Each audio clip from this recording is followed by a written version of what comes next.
In this video, I want to share all of the local secrets that I've learned about since I moved to Massachusetts almost 20 years ago.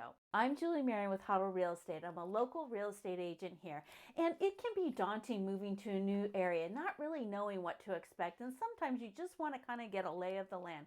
So I'd like to share some of the things that I really love about Massachusetts and some of the things that I'm not so crazy about, and I'll give you some tips on how to sort of deal with them. So let's start off first with the seasons. There are 4 distinct seasons in Massachusetts. Winter is the coldest, and sometimes we have a lot of snow and sometimes we don't have so much snow. But regardless, it seems like everyone sort of commiserates when we get something called a nor'easter. A nor'easter is usually a huge snowstorm.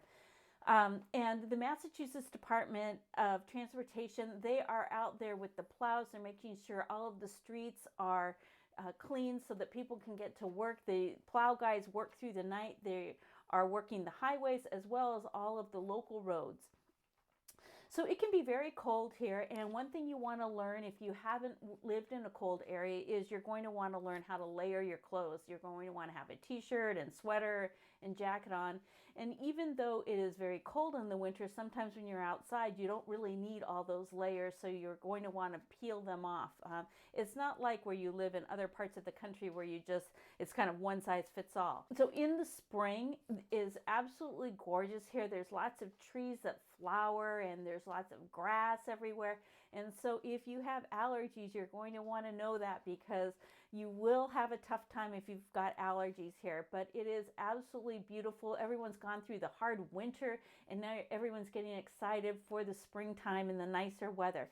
Spring isn't quite the same as, say, in California or out west, because out west in the springtime can be like 70 or 80 degrees, where here we're still having the snow melt and it's still a little chilly, but it is much, much warmer than, say, the winter time when you're hitting around 27 to 33 is the temperature. You're actually up into the 50s, so it feels kind of balmy, if you can believe that. What I notice about the summertime is everyone loves to be outside. There's lots of bike riding, there's ice cream places, there's a lot of beach activities, kayaking, boating. There's just a lot of outdoor activities. And one thing also in every season, what I do notice is during the really nice weather of that particular season, people in Massachusetts get outside. They enjoy the weather no matter what it is. Now, in the summertime, usually around August, it can get kind of humid, and usually there is about 2 to 3 weeks where it is just miserable.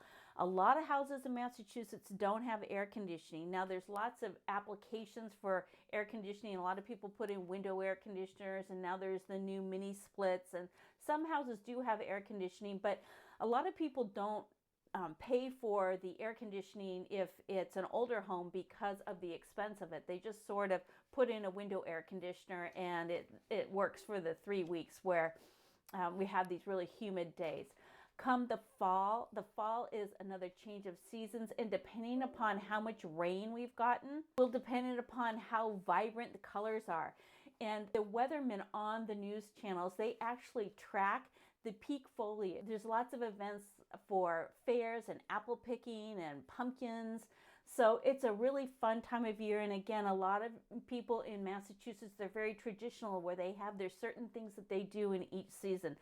It's really nice to sort of be connected to the earth in that way, where people really feel like it's not just one season, and so there's a lot of different activities and a lot of different fun things to do. A couple of resources that you might want to know about. The Yankee magazine is a wonderful resource. I think you can buy it for about $12 and you get a whole year's worth of subscriptions. And what's really neat about it is that they highlight really fun things to do on a day's drive. And sometimes you can make it into a weekend getaway as well, but they highlight like scenic tours.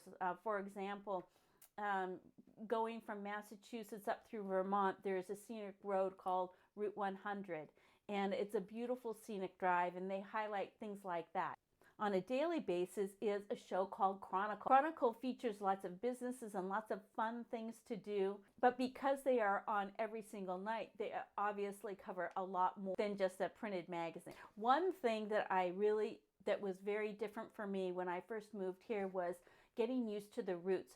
A route can be either a 2-lane transportation corridor or it can be a 4-lane highway. But if you're house hunting, you really want to know if these routes are the 2-lane transportation corridor. So make sure that you really check those Google Maps and you know what the route names are, because there is a surface street name underneath. And the other thing about routes is the routes, while they have the same number that goes through the towns because they're serviced by the highway department, they can change names in each town. Winter can be really tough here, so a lot of people plan to go away in February, and there is a February vacation if you have kids. A lot of people tend to go south, or they go on some warm winter vacation to sort of help you get through the winter. So that's a very popular thing to do. And to lift people out of the doldrums of winter, the restaurants also get together and they have Restaurant Week, sometimes in February and sometimes in March and sometimes both. It sort of depends what town it is you're talking about. But check for Restaurant Week because it's a lot of fun, and what they do is they have specials and preset menus so you can try out a new restaurant and see if you like it. There are a ton of farmers markets. It seems like in every single town there are farmers markets, whether you're in the city of Boston or you're out in the suburbs. There are lots of farmers markets, and of course happen in the summer and the fall. And Massachusetts is amazing with all of the open space that they have. And there's two organizations that have really become highlighted. One is called the GREENBELT organization, and another one is called the TRUSTEES. Make sure you check out their websites and see all that they have to offer, because not only do they offer hiking and biking trails, but they also offer old mansions that have now been either turned into hotels or into event centers. This is another thing that really blew me away, is that where I'm from out west, we have the groceries and the liquor stores all being combined into one. Well, in Massachusetts, it's completely different. We have the groceries in one store, and they have something called package stores. So you have to go to a separate store if you're going to buy a bottle of wine. So make sure that you really know that between the grocery stores and the package stores. So when we first moved here, I was always wondering, well, if it's snowing, are the kids going to have school, or do you have to go to work? I mean, how does that work? So when it's actually snowing, there isn't any school, and most people don't go to work because you have to make sure that the roads are clear. Now, if you're a doctor or a lawyer and you have a big trial or you have to get to the hospital, then yes, you're going to go to work.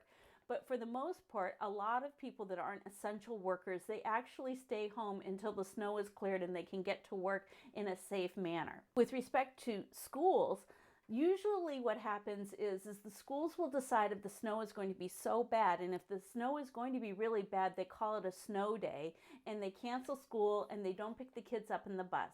The other thing is that every snow day that you have, if you're past the number of required days that they can miss, they're going to tack that on at the end of the school year, which sometimes, in some years, we've actually gone all the way till the 3rd week of June to have school let out. Another question that I get asked when people are searching for a home is about ghosts, crime, and not so pleasant things that happen at a house. And actually, real estate agents are not allowed to talk about those things. So if you want to know about those things, you need to do the research on your own and look at those websites and look at those statistics outside of your real estate agent's guidance. The last thing too that I wanted to touch on, because my area is, as a real estate agent, is housing. It's a really good idea to try and plan some trips before you move here so that you can get a lay of the land. And if you're thinking about buying a house, you want to make sure that you're going to be able to line up housing when you first arrive. Oftentimes, the rental market requires a year lease, and you need to be cognizant of the lead paint law and also pet policy restrictions. It will vary depending upon the type of rental property that you're looking at, but typically you're going to have to sign a year lease with first, last, and security, and it does depend upon how many units are at the property, because there's different laws for different levels for rental property. I absolutely love living in Massachusetts. I'm so glad we live here. And some of the other top things that are really terrific about Massachusetts are that we have a wonderful healthcare system, and we also have a fantastic public school system. It's absolutely beautiful with all the open space, and each town seems to have a very unique character. The city of Boston is filled with history, and there is so much to do here. You will absolutely love diving into the history and learning about our country. It's really a lot of fun.